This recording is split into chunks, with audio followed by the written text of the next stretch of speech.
বিচারের মুখোমুখি হতে শিগগিরই দেশে ফিরতে চান এমন কথা তার দলীয় নেতৃবৃন্দকে জানিয়ে দিয়ে আগস্টের মধ্যে ট্রাভেল পাসের আবেদন করে দেশে ফেরার কথা বলেছেন। এমন খবর সংবাদ মাধ্যমে প্রকাশিত হওয়ার পর বাংলাদেশের প্রধানমন্ত্রী তারেক রহমান সহ বিএনপির শীর্ষ নেতৃবৃন্দের নানা রকম প্রতিক্রিয়া বেরিয়ে আসছে।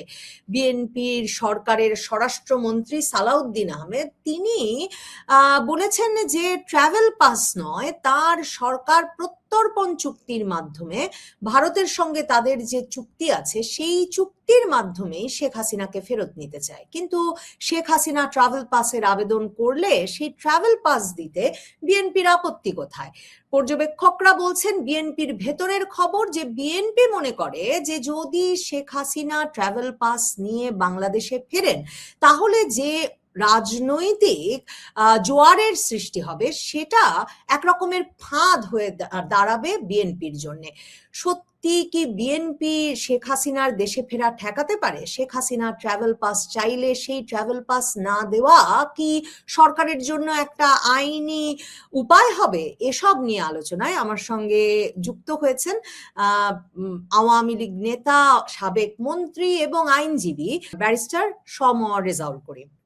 রেজাউল করিম, আপনাকে স্বাগত জানাই। বিএনপি শেখ হাসিনাকে ট্রাভেল পাস দিতে ভয় পাচ্ছে কেন? মানে শেখ হাসিনা ট্রাভেল পাসের আবেদন করবেন এই আলাপ জানবার পরে, যে আওয়ামী লীগ নেতৃবৃন্দের সঙ্গে এই আলাপ তিনি করেছেন, সেটা জানবার পরে অনেকে তো বলছিলেন যে শেখ হাসিনাই দেশে ফিরতে তার ভয় পাওয়া উচিত, কারণ তার উপরে মৃত্যুদণ্ডের রায় আছে। এখন বিএনপি এটা নিয়ে ভয় পাচ্ছে কেন? বিএনপি কি সত্যি ট্রাভেল পাসের আবেদন প্রত্যাখ্যান করতে পারে, না দিতে পারে? এর কোনো আইনি ভিত্তি আছে? ধন্যবাদ আপনাকে। ট্রাভেল পাস বা আলাদা পাসপোর্ট এগুলো নিয়ে আমরা খুব চিন্তা করি না, এই কারণে প্রধানমন্ত্রী শেখ হাসিনা কোনোভাবেই পলাতক নন। রাষ্ট্রীয় বাহনে রাষ্ট্রের প্রোটোকল সহ তাকে দেশের বাইরে নিয়ে আসা হয়েছে। পরিস্থিতি তো এমনও হতে পারে যে রাষ্ট্রীয় প্রোটোকলে রাষ্ট্রীয় মর্যাদা নিয়েই তিনি দেশে ফিরবেন। যদি সেটাও না হয়, তিনি বাংলাদেশের নাগরিক, তিনি বাংলাদেশের নির্বাচিত প্রধানমন্ত্রী, তিনি বাংলাদেশের প্রতিষ্ঠাতার কন্যা। তিনি বাংলাদেশে ফিরতে গেলে প্রতিকূলতাকে তিনি কখনোই পরাভব মানেন না। আপনার নিশ্চয়ই মনে আছে 1981 সনে তিনি যখন দেশে ফেরেন তখনও কিন্তু আজকের প্রধানমন্ত্রীর পিতা রাষ্ট্র ক্ষমতায় ছিলেন। তিনি তার কিচেন ক্যাবিনেট নিয়ে একাধিক মিটিং করে কিভাবে শেখ হাসিনার আগমন ঠেকানো যায় সেজন্য নানা পদ্ধতি প্রক্রিয়া করেছিলেন। কিন্তু শেখ হাসিনার দৃঢ়চেতা মানসিকতায় তিনি দেশে ফিরবেন এই সিদ্ধান্ত এমন পর্যায়ে গিয়েছিল যে সেই সময় তারা তাকে বাধা দিতে পারেন নাই। তিনি কিন্তু অনেকদিন দেশের বাইরে থাকার পরে এসেছিলেন। সেদিন কিন্তু ঢাকায় প্রাকৃতিক বিপর্যস্ত অবস্থা ছিল, প্রতিকূল পরিবেশ ছিল। তা সত্ত্বেও এয়ারপোর্ট থেকে শুরু করে বঙ্গবন্ধু ভবন, সোহরাওয়ার্দী উদ্যান পর্যন্ত লক্ষ লক্ষ মানুষ যেভাবে নেমে এসেছিল, সেদিন সরকারি বাহিনী কোনো প্রতিকূলতা সৃষ্টি করতে পারেনি। একইভাবে 2007 সালের 7 মে শেখ হাসিনা যখন দেশে ফেরার সিদ্ধান্ত নিলেন, তার পূর্বে তৎকালীন সেনা সমর্থিত সরকার তারা একটা নোটিফিকেশন দিয়ে বলেছিল যে পৃথিবীর কোনো ক্যারিয়ার অর্থাৎ কোনো বিমান বহর শেখ হাসিনাকে বহন করতে পারবে না। এমনকি কোর্টও এটাকে ইন্টারফেয়ার করতে চায়নি সেই সময়। তা সত্ত্বেও কিন্তু তিনি ইতিহাদ এয়ারলাইন্সে বাংলাদেশে গিয়ে নামলেন। আমার সৌভাগ্য, সেদিন এয়ারপোর্টে তাকে যারা রিসিভ করতেছিলেন আওয়ামী লীগের কেন্দ্রীয় নেতার বাইরে আমরা দুজন ছিলাম, তার ভিতর আমি একজন। সেদিন দেখেছি তার দৃঢ়চেতা অবস্থান। তখন কিন্তু তার বিরুদ্ধে মামলা চলমান, মামলা থাকা অবস্থায় এবং ভয়ঙ্কর ভাবে ক্ষমতাসীনরা তাকে বিনাশ করতে চায়, রাজনীতির থেকে সরিয়ে দিতে চায়। এত সত্ত্বেও কিন্তু তিনি পরাভব মানেন নাই। এর সঙ্গে একটা বিষয় যুক্ত করি যে 2004 সালের 21শে অগস্ট তাকে যে হত্যার উদ্দেশ্যে গ্রেনেড নিক্ষেপ করা হয়, সেখানে 23 জন মারা যান, সাবেক রাষ্ট্রপতি জিল্লুর রহমানের স্ত্রী সহ অন্যান্যরা। সেদিনও কিন্তু সুধা সদনে আমরা যারা গিয়েছিলাম, উনি কিন্তু কোন রকম ভীত সন্ত্রস্ত না হয়ে বিস্ময়ের সঙ্গে বলছিলেন আমার অপরাধটা কি। চট্টগ্রামের লালদিঘি ময়দানে তাকে যে ব্রাশ ফায়ার করে হত্যার চেষ্টা করা হয়েছিল, এই বড় দুটি অকেশনের কথা বললাম এই কারণে যে এই কোন জায়গায় কিন্তু তাকে ছেড়ে তার নেতা কর্মীরা চলে যায় নাই। মানব বর্ম তৈরি করা, তাকে ঘিরে রাখা, নিজেরা জীবন দিয়েছে, কিন্তু তারা সরে নেই। সেই সময় শেখ হাসিনা ছিল অনেকটা স্বপ্নের মতো, যে শেখ হাসিনা আসলে কি করতে পারবেন, আমি 81 সালের কথা বলছি। আর এই যে এখন যে প্রক্রিয়াটা, সেই প্রক্রিয়াটায় কি করবেন এই স্বপ্ন না, উনি যা করেছেন সেইটার ঋণ পরিশোধের জন্য মানুষ উপস্থিত হবে। কারা উপস্থিত হবে? 81 সালে কিন্তু উপস্থিত হয়েছিল আওয়ামী লীগের নেতাকর্মীরা, 2007 সালে আওয়ামী লীগের নেতাকর্মীরা। আর এখন যখন উনি যাবেন সেই সময় কিন্তু উপস্থিত হবে, আমার অ্যানালাইসিস এবং আমার ফিল্ড স্টাডি আছে, যেখানে মুক্তিযুদ্ধের পক্ষের যত রাজনৈতিক দল, শিল্পী, সাহিত্যিক, বুদ্ধিজীবী, শ্রমিক, কলকারখানার মানুষ থেকে শুরু করে এমনকি যেসব মানুষরা বিভ্রান্ত হয়ে শেখ হাসিনার বিরোধিতা করেছিলেন, সেই মানুষরা এখন অনুশোচনা করে বলতেছেন যে আমাদের ভুল হয়েছে। যেমন ধরুন, এই যে গণমাধ্যমের খুব আলোচিত ব্যক্তিত্ব আনিস আলমগীর, তিনি বলছেন যে ভুল হয়েছে, ভুল করেছি। মাসুদ কামাল বলছেন যে একটা টাউটের পিছনে গিয়েছিলাম। সাংবাদিক এম এ আজিজ বলছেন একটা বিশ্ব বাটপাড়ের দিকে গিয়েছিলাম, বুঝতে পারিনি। এমনকি যারা আন্দোলন করেছে তারাও বলতেছে, দেখেন Mahfuz Alam, mastermind doctor ইউনূসের, তিনি বলছেন ছাত্ররা 1% দায়ী না, পাপি না। পররাষ্ট্র উপদেষ্টা তৌহিদ, তিনি বলছেন যে আমি রিজাইন দিতে চেয়েছি, আমাকে রিজাইন দিতে দেয় নাই। অর্থাৎ ধীরে ধীরে সবাই আত্মরক্ষার জন্য নানা রকম ন্যারেটিভ তৈরি করছে। এই প্রেক্ষাপটটা এই কারণে বললাম, শেখ হাসিনা বাংলাদেশে যাবে, তিনি রাস্তা পথে যান, নৌপথে যান আর বিমান পথে যান, সেটাই মুখ্য না। তিনি যাবেন, তাকে ঠেকাতে হলে বাংলাদেশের 5 কোটি মানুষকে ঠেকাতে হবে। 5 কোটি মানুষকে ঠেকাবার মতো অবস্থা বিএনপির বর্তমান যে প্রশাসন বা বিএনপি, এদের কারো ক্ষমতা নাই তাকে ঠেকাবার। এই জন্য ট্রাভেল পাস বা পাসপোর্ট সাবজেক্ট না। বৈধ নাগরিক তার নিজের দেশে আসবেন, তিনি নির্বাচিত নেতা, তার পক্ষে কোটি কোটি মানুষ আছেন। কাজী এই জায়গায় ট্রাভেল পাসটাস নিয়ে তারা আতঙ্কে একটা কারণে, নবনীতা, রাতের অন্ধকারে ভীত সন্ত্রস্ত মানুষ যখন চলাফেরা করে, একটা গাছের পাতা পড়লেও চিৎকার করে বলে পিছনে কে, আটকে ওঠে বা জোরে জোরে কথা বলে। শেখ হাসিনা এবং আওয়ামী লীগকে নিয়ে, আমি যদি বৃহত্তর অর্থে বলি, মুক্তিযুদ্ধের পক্ষের মানুষদের নিয়ে ভয়াবহ আতঙ্কে আছে ক্ষমতাসীনরা। কারণ এই ক্ষমতাসীন কারা? যারা ক্যান্টনমেন্টের ভিতর থেকে সেটা দল করেছিল, সেই দলে অংশ নিয়েছিল কারা? স্বাধীনতা বিরোধীরা, কিছু উগ্র জাসদপন্থী, কিছু চাইনিজ পন্থী, দলছুট কিছু ব্যক্তি, এবং এখন তাদের সহযোগী কারা? মূল সহযোগী হলো স্বাধীনতায় বিরোধিতা করা রাজনৈতিক দল, জামাত এবং জামাতের বিভিন্ন উইং। কাজে তাদের আতঙ্ক শেখ হাসিনা কি নিয়ে, এই জন্য ট্রাভেল পাস ইত্যাদি ইত্যাদি বলতেছে। প্র্যাকটিক্যালি আমরা ওটা নিয়ে ভাবছি না। শেখ হাসিনা যাবে, যাওয়ার প্রস্তুতির জন্য আমাদের যা কিছু করার সেটা আমরা করছি। ইনশাল্লাহ ট্রাভেল পাস, পাসপোর্ট এটা কোনো সাবজেক্ট হবে না। কিন্তু আপনাদের মানে শেখ হাসিনা সহ আপনাদের অনেক নেতাদের, সাবেক মন্ত্রীদের, প্রশাসনের অনেক কর্তা ব্যক্তিত্ব পাসপোর্ট বাতিল হয়েছে। মানে পাসপোর্ট একটা ট্রাভেল পাস, সরকারি অনুমোদন তো লাগে দেশে যেতে। এবং 1/11 সরকারের সময়টা তো আমার ভালো মতো মনে আছে যে শেখ হাসিনাকে উঠতে দেওয়া হবে কি হবে না। এবং এক সময় শেখ হাসিনার এক রকমের দৃঢ় চেতা মনোভাব বলি বা জেদ বলি তার, এবং মানে সরকার জনগণের মনোভাবটা আঁচ করতে পেরে শেষ পর্যন্ত মানে তাকে যে আটকাতে পারবেন না সেটা একরকম বুঝতে পারলেন এবং ইত্তেহাদ এয়ারলাইনে তিনি উঠলেন। মানে এই প্রক্রিয়াগুলোতে তো সরকারের একটা সহযোগিতা আপনাদের লাগবে, নাকি আপনারা ভাবছেন যে আপনারা সরকারকে সেটা বুঝিয়ে উঠতে পারবেন খুব শিগগিরই, যে সরকারকে এগুলো মেনেও নিতে হবে, শেখ হাসিনাকেও দেশে ঢুকতে দিতে হবে? দেখুন, জনসমর্থনের কাছে, জনবিস্ফোরণের কাছে কিছুই টেকে না। আপনার মনে হয়তো নেই, কিন্তু ইতিহাস জানবেন, 69-এর গণ অভ্যুত্থানে ডক্টর জোহা, তারপরে এরশাদ বিরোধী আন্দোলন, ডক্টর মিলন, কিছু কিছু সময় থাকে যখন কিছুতেই কিছু হয় না। বঙ্গবন্ধুর বিরুদ্ধে কিন্তু আগরতলা ষড়যন্ত্র মামলায় বাংলাদেশেরই কিছু জ্ঞান পাপীরা অথবা স্বার্থান্বেষীরা যুক্ত হয়ে পড়েছিল বঙ্গবন্ধুকে মৃত্যুদণ্ড দেবে রাষ্ট্রদ্রোহিতার অপরাধের অভিযোগে। সেদিন কিন্তু জনতার উত্তাল তরঙ্গের কাছে সেই মামলাটাই ভেসে গেছিল। কাজে ওনারা কি বলবেন না বলবেন এইটা আমার মনে হয় কোনো সাবজেক্টই না। ওনারা সহযোগিতা করতে চাইলে ওয়েলকাম, সহযোগিতা করতে না চাইলে যে পরিমাণে মানুষ শেখ হাসিনাকে স্বাগত জানাবার জন্য থাকবে, সেই মানুষদেরকে মোকাবেলা করে শেখ হাসিনাকে প্রত্যাবর্তনে বাধা দেওয়ার মতো ক্ষমতা আমার মনে হয় বাংলাদেশে বিএনপি কেন, এনটি আওয়ামী লীগের রাজনীতি যারা করেন সম্মিলিতভাবে তাদেরও সেই ক্ষমতা নাই। যদি তারা সহযোগিতা করেন, ডেফিনেটলি একটা স্বাভাবিক অবস্থা হবে। যদি সহযোগিতা না করেন, যা করার সেটা করেই শেখ হাসিনা দেশে ফিরবেন, আমরা সবাই দেশে ফিরবো। টাইমস অফ বাংলাদেশ খবর দিচ্ছে বিএনপির, এমনকি তারা বলছে প্রধানমন্ত্রীর উপদেষ্টার একজনের বরাত দিয়ে তারা বলছে যে বিএনপি আসলে এই ঝুঁকিটা নিতে চায় না, ট্রাভেল পাস দিয়ে কিছুতেই শেখ হাসিনাকে তারা ফিরতে দেবে না, কারণ তারা মনে করে যে রাজপথে এমন আন্দোলন গড়ে উঠবে তাহলে শেখ হাসিনা জেলে থাকলেও সেই আন্দোলন সামাল দেওয়া সম্ভব হবে না। আর জামায়াতে ইসলামী, এনসিপির মতো দলগুলা, প্রধানমন্ত্রী তারেক রহমানও কিন্তু ময়মনসিংহের ত্রিশালে এই ইঙ্গিত স্পষ্ট করেই দিয়েছেন, ইঙ্গিত তো না, মন্তব্যই করেছেন যে তখন জামায়াতে ইসলামী, এনসিপি তারাও রাজপথে নেমে আসবে এবং এই সরকার বিরোধী যে মানে একটা জোট গড়ে উঠবে এক রকমের, তাকে বিএনপির পক্ষে সামাল দেওয়া সম্ভব হবে না।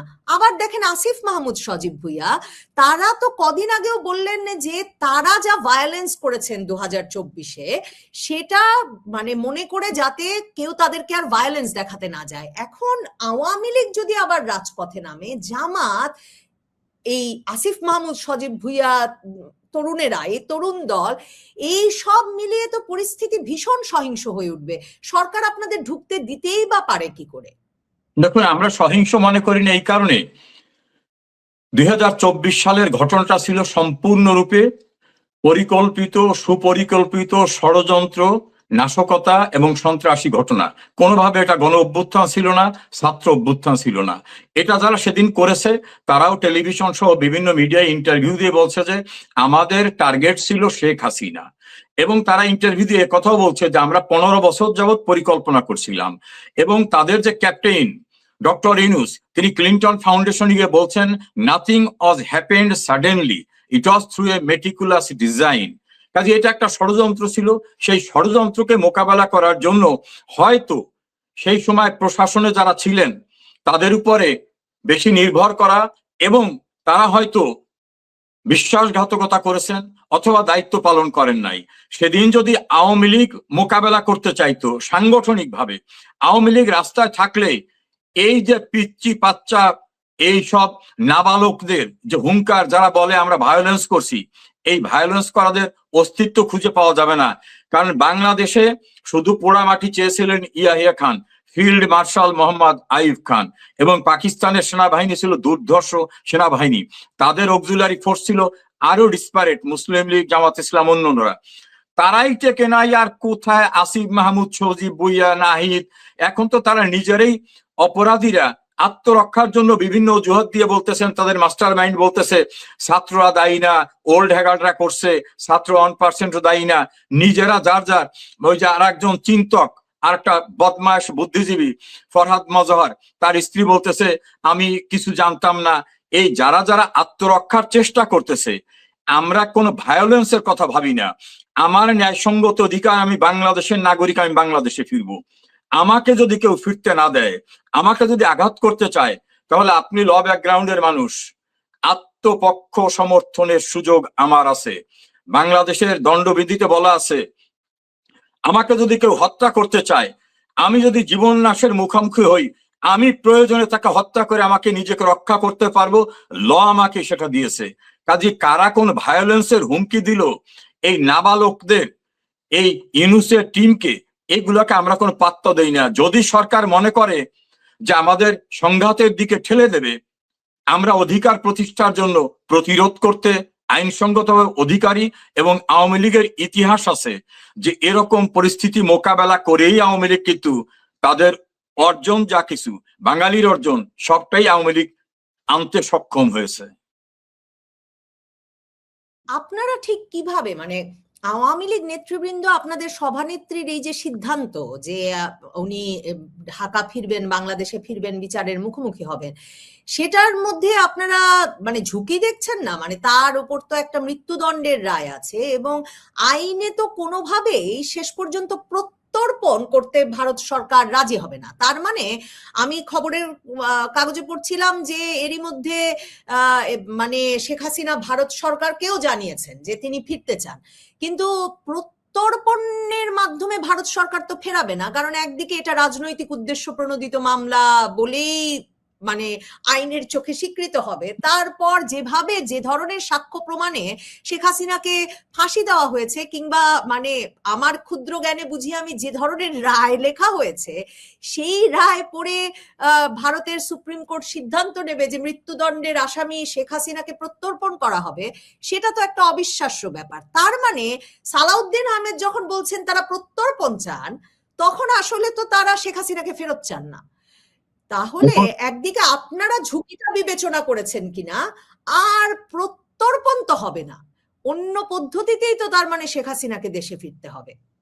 আমাদের কিন্তু অধিকার ফিরিয়ে পাওয়ার জন্য কখনো কারো দয়ার উপর নির্ভর করতে হয়নি, যেমন ভাবে নির্ভর করতে হয়নি ৭৫-এর ১৫ আগস্টের পরে আওয়ামী লীগকে ঘুরে দাঁড়াতে, ৮১-তে বঙ্গবন্ধু কন্যাকে ফিরে যেতে, ২০০৭-এ ফিরে যেতে, বিভিন্ন প্রতিকূল অবস্থাকে মোকাবেলা করেছে।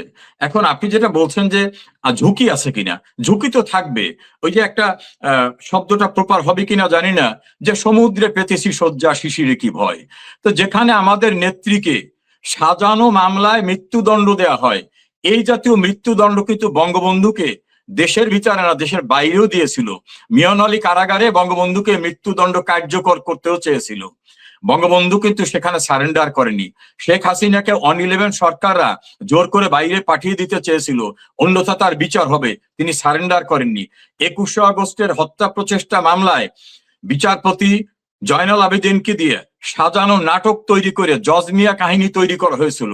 কোটালীপাড়ায় ৭৬ কেজি ওজনের বোমা পুঁতে রেখে তাকে হত্যার চেষ্টা করা হয়েছে তো ১৯ বার। কাজে আবারও যদি কোনো চেষ্টা করা হয়, আমার ধারণা ২১শে আগস্ট যেমন মানব বর্ম তৈরি করে শেখ হাসিনাকে সবাই রক্ষা করে জীবন দিয়েছিলেন অনেকে, প্রয়োজনে কোটি কোটি বাঙালি, কোটি কোটি মুক্তিযুদ্ধের চেতনার লোক, শুধু আওয়ামী লীগাররা না, কারণ বাম রাজনীতি করা অন্যান্য যারা মুক্তিযুদ্ধের চেতনা যে শেখ হাসিনা ছাড়া সম্পূর্ণরূপে অ্যাবসেন্ট বাংলাদেশে, এটা যাদের উপলব্ধি হয়েছে তারা সবাই নেমে আসবে। কতজনাকে গুলি করবে, কতজনাকে ঝুঁকি নেবে, কোন কারাগারে শেখ হাসিনাকে রাখবে? বাংলাদেশে এমন কারাগার নাই যে কারাগারে শেখ হাসিনাকে আটকে রাখার ক্ষমতা বর্তমান ক্ষমতাসীনরা রাখে। তারা কতদিন স্বাভাবিক অবস্থায় থাকতে পারবে সেটা নিয়ে তো শঙ্কা দেখা দিয়েছে। আজকে প্রাইম মিনিস্টার, হোম মিনিস্টার যাচ্ছেন এক বাসায়, পিছনে ভুয়া ভুয়া স্লোগান দেওয়া হচ্ছে। তাদের যারা সহযোগী জামাত, তারা তাদের বলতেছে যে একেবারে গোড়া থেকে নিচ পর্যন্ত এরা চাঁদাবাজ। যে আমরা এটা নিয়ে শঙ্কিত না। শেখ হাসিনার জীবনের নিরাপত্তার প্রসঙ্গটা নেতা কর্মীরা অবশ্যই বিবেচনা রাখবে, এবং আমার বিশ্বাস আন্তর্জাতিক মহলও এই বিষয়টাকে খোঁজ খবর রাখবে। আমরা দৃঢ় বিশ্বাসী যে এই তথাকথিত ভায়োলেন্স যারা তৈরি করা বা বর্তমান ক্ষমতাসীনরা, তারা তো চেষ্টা করেছে, এই ক্ষমতাসীনরাই তো আসিফ নজরুলের ইন্টারভিউতে আসে না, আজকের বাংলাদেশি ইন্ডিপেন্ডেন্ট টিভিতে তিনি খালেদ মহিউদ্দিনের সঙ্গে বলছেন যে ২১শে আগস্টের গ্রেনেড হামলার দায় বিএনপি এড়াতে পারে না।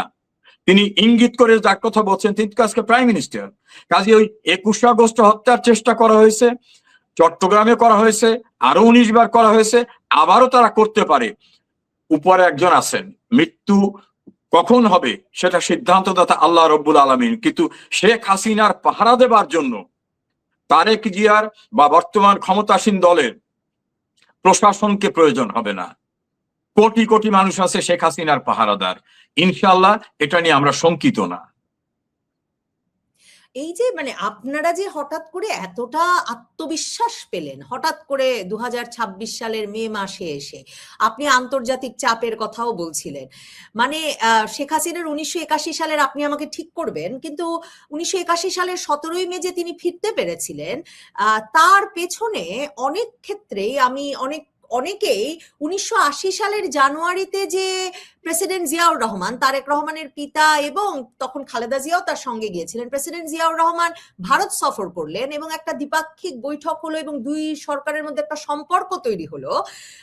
ইন্দিরা গান্ধী একটা চাপ, ইন্দিরা গান্ধীর সঙ্গে সম্পর্ক রক্ষায়, ভারতের সঙ্গে সম্পর্ক রক্ষায় শেষ পর্যন্ত জিয়াউর রহমানকে রাজি হতে হয়েছিল, এমন একটা ব্যাখ্যা বা ঐতিহাসিক বয়ানও কিন্তু অনেকে হাজির করেন।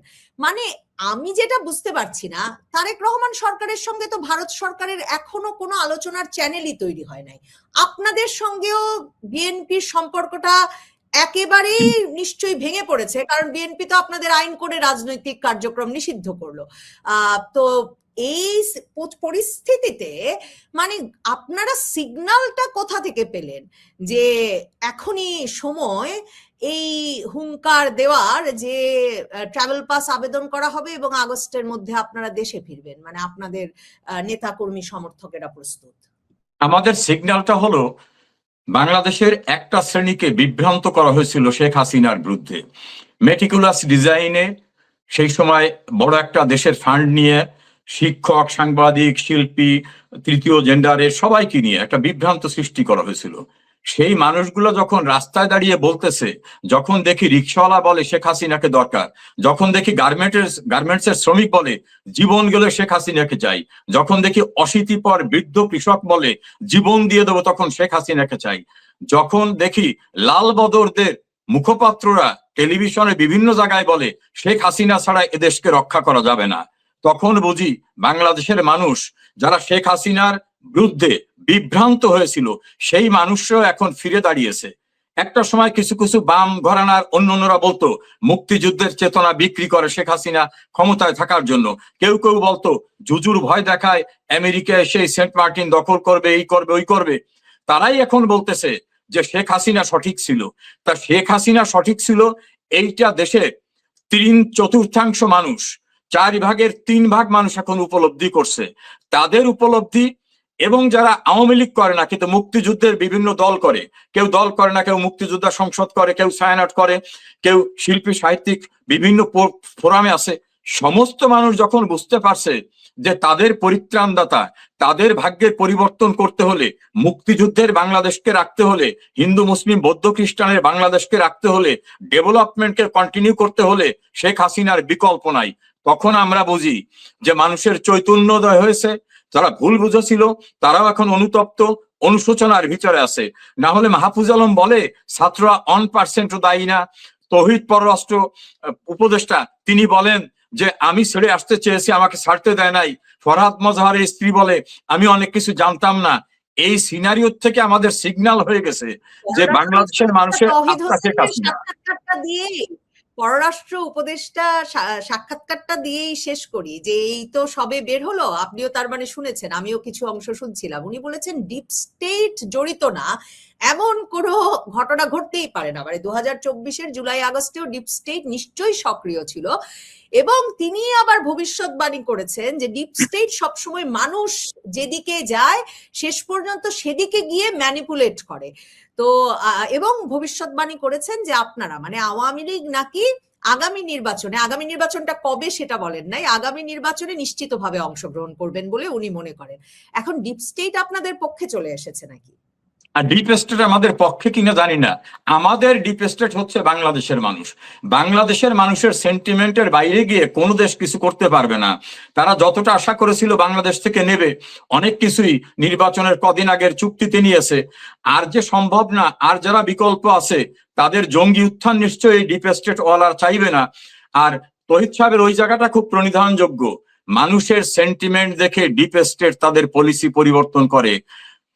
এই যে এখন যিনি রাষ্ট্রপতি আছেন আমেরিকার, তিনি তো বলছেন যে অতীতে যে টাকা ব্যয় করা হয়েছে ভুল করা হয়েছে।